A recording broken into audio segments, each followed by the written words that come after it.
Asim tamin, kay hong waiden. Asim tamin, kay hong iden. Do ba kanay? Khat beg beg, khat beg beg. Kanay lian bel do Giêsu. Ama kaya, kay zong ama. Sa kahi Pang Pakistan Nate langa Asim tami Kay hong koye Yang ngay lawe Kay hong ina Tul thay lawe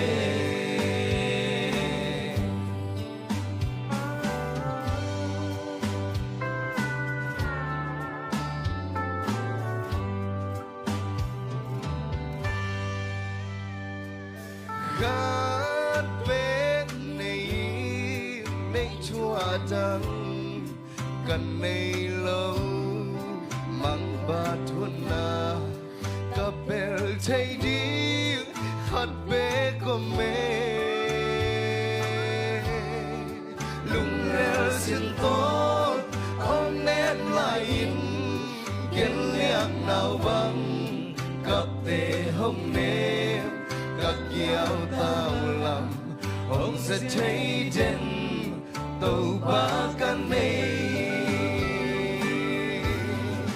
khát bê bê căn này lian bê tàu Giêsu amma kaya kay zong amma nay sa kahi Pang Pakistan Nate langa Asim tamin Kay hong koye Kiam ngay lawe Kay hong ina Tul chay lawe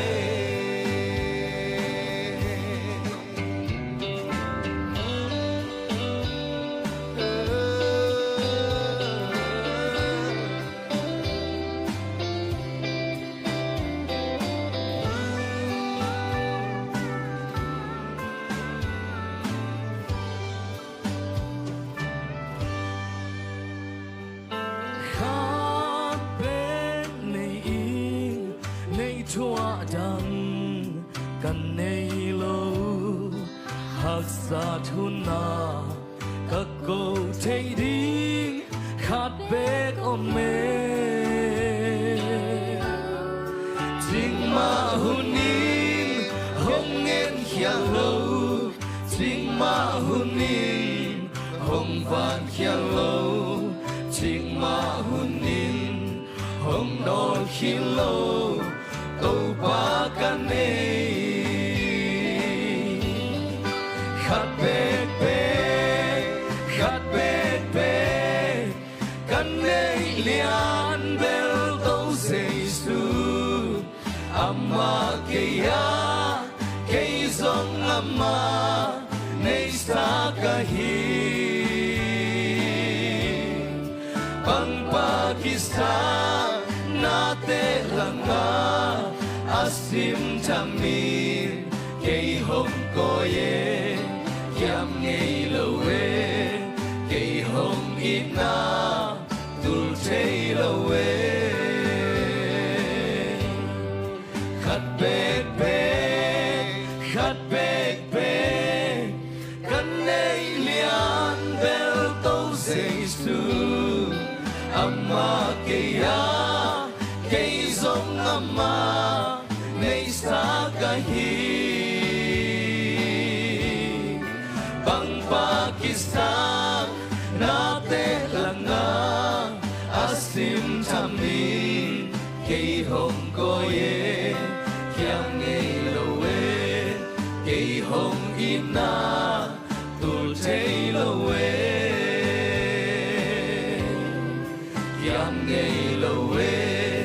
kay hong ina tu tay lowe kiam ngay lowe kay hong ina tu tay lowe